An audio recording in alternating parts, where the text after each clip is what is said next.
Hey, what's up guys? It's your boy Chris and welcome to a brand new video. Today I'm in the beautiful city of Long Beach, California, which is actually where I grew up. I'm sitting right now in front of my mom's house with my beautiful van wide open, and today I'm going to be giving you guys a van tour. For those of you guys who don't know who I am, my name's Chris, as I mentioned earlier, and I've been traveling around the world for the last 2.5 years. When I'm not living outside of a backpack, I'm living outside of this 1988 Volkswagen VANAGON behind me that I'm going to be showing you guys today. Before we dive on into this video, please make sure to hit that red subscribe button because I'm taking off to the Philippines pretty soon and you're not going to want to miss out on any of those adventures. Anyways guys, before we dive on into the inside of this van, I do want to tell you guys a little bit about the outside of my van and yeah, how did I get this thing? So my home is a 1988 Volkswagen VANAGON, and I actually bought it for around $1,000 with no motor. The motor was actually blown and torn apart into a couple pieces. So I bought the van with the intention of completely rebuilding it, restoring it to live out of full time and hopefully completing my dream trip of driving this thing from the United States down to Argentina. Here we are 2 years later, and yeah, she's right there. Cosmetically on the outside doesn't look too good, but in the inside she has a brand new fully rebuilt motor. It's a 2.8. It's pretty strong. She's a lot stronger than a lot of other 88 Volkswagens out there. However, she still gives me quite a bit of problems every now and then. But I am a very proud owner and I love just cruising around. I love getting a nice van wave and, you know, everything that comes with it. I actually bought it from an elderly couple who had the inside completely wheelchair accessible, so it was made for someone who has a disability. However, I took all that out, stripped it clean, and yeah, made a little somewhat a conversion inside. Now I'm gonna go ahead and warn you guys right now, there's nothing fancy going on. It's simply the basics. It's a minimalistic van build. It has everything you need to survive, everything I've had in it to survive, and yeah, I haven't had no problems at all. Of course, it could always be better. It could be a lot more fancier, a lot nicer, but I ain't got all that bread, guys. I hope you enjoyed today's video, and yeah, let me show you this van. Let's go, guys. So this here is my van.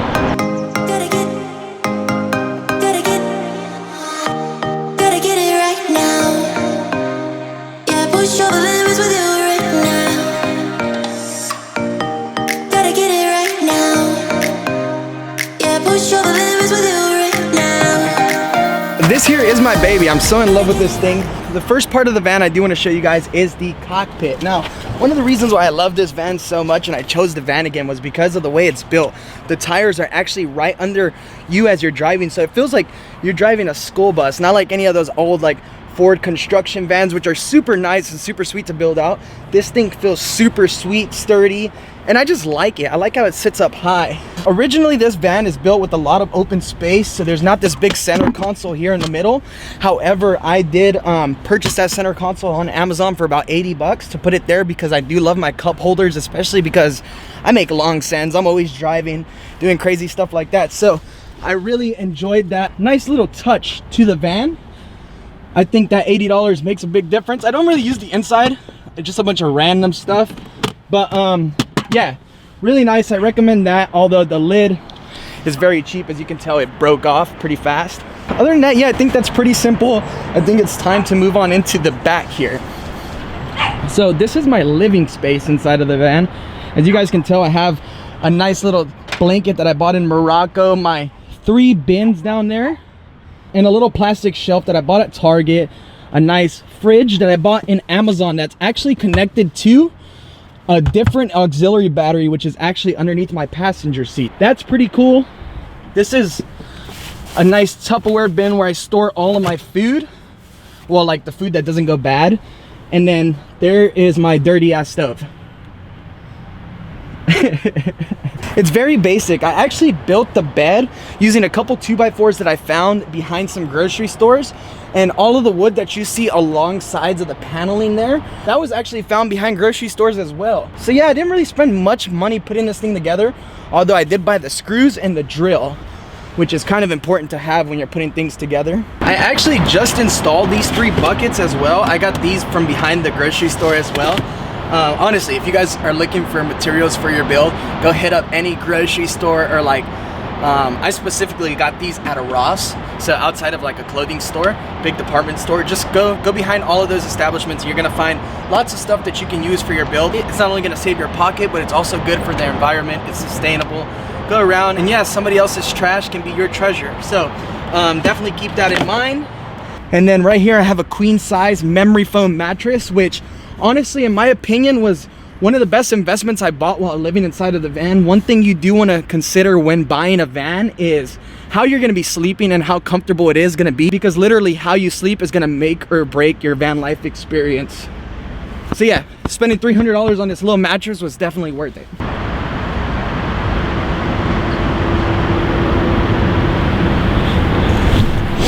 Up here I have a little map of the United States. I like having this up there because I don't know, it just looks pretty cool. You know, it gives you those little Pinterest vibes, which I really dig. Right here I have my camera gear. This is usually like a nice little storage area where I keep my camera gear and my big hiking backpack, because I do a lot of treks and I love to, yeah, spend a lot of my times outdoors. If I'm not inside of this van, I'm living outside of my backpack, and both just bring me so much happiness, guys. Here's a sleeping bag. I also use this area for storage of like fluids, liquids, sleeping bags, camping chairs, things like that. Let me give you a better look.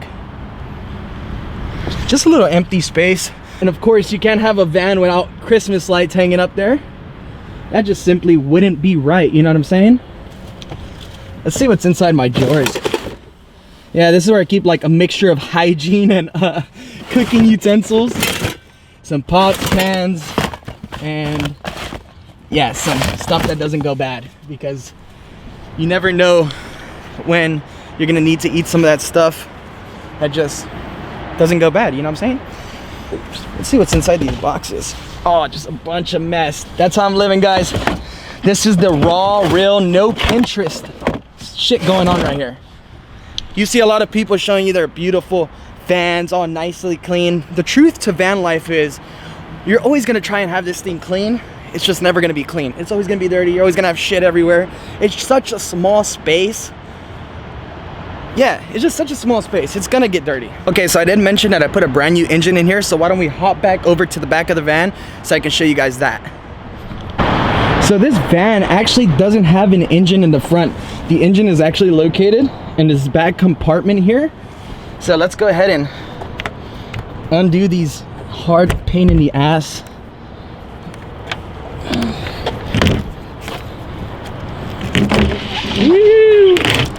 Oh, that's hard to do while filming. So there is my 2.8 liter engine.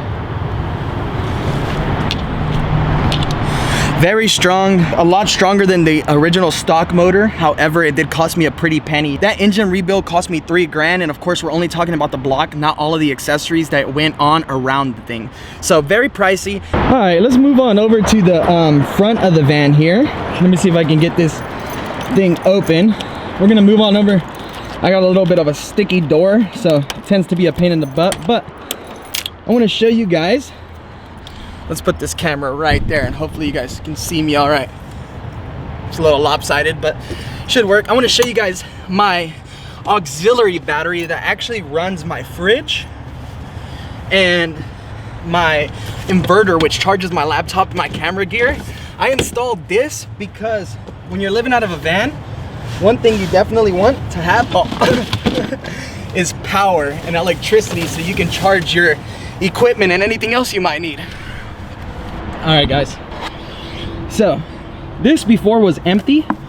However, I bought a big deep cycle battery and an isolator switch that basically isolates this battery.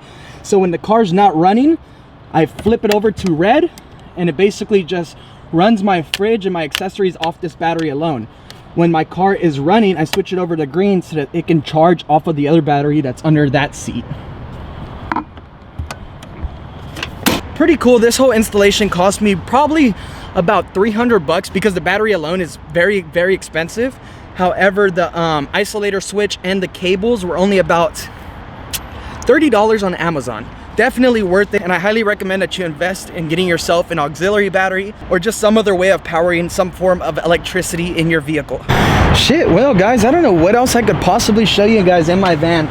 So like I said, it's a very simple build. I'm a minimalist, so this is all I need to live, and I live very good, very happy with this basic build that I'm living out of. Of course, you're gonna see a lot of other people that have like sinks, proper propane stoves, and things like that, but those are all really just extra that you don't necessarily need to live comfortably outside of a van. I do have this big Coleman stove, but 90% of the time I even just cook off of my jet boil. So it really just depends on how picky or needy of a person you are, but you honestly really don't need much to live outside of a van. Anyways guys, I hope you enjoyed my little short van tour today. Like I said, there's nothing crazy. My home is simple. I got some nice little hubcaps on it that I just bought at Walmart too. However, I'm a very bad driver, so they're all scratched up and stuff. But yeah, this was my van, this was my home. I hope you enjoyed it. If you guys enjoyed today's video, please make sure to give this a big thumbs up, leave a comment and subscribe, and I'll see all you cool folk on the next one. Yeah, push your limits with you right now. Gotta get it right now. Yeah, push your limits.